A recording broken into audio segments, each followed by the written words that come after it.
So this procedure will work in almost any Prius.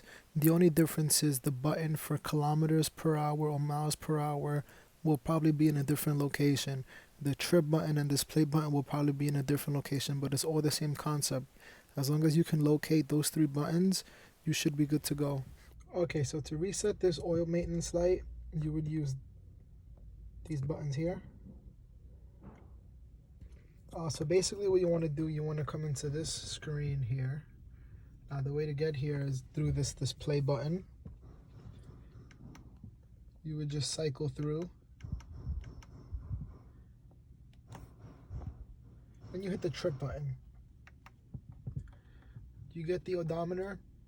You don't want to go there. You want to go to trip A. So now what you do here is you hold this button.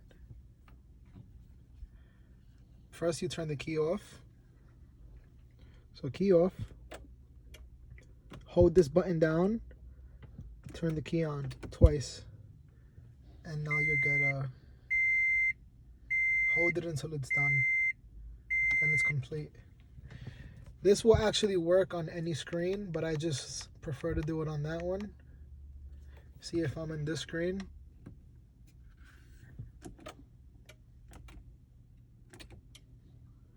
It'll work as well. Well, hope that was helpful. Thanks for watching.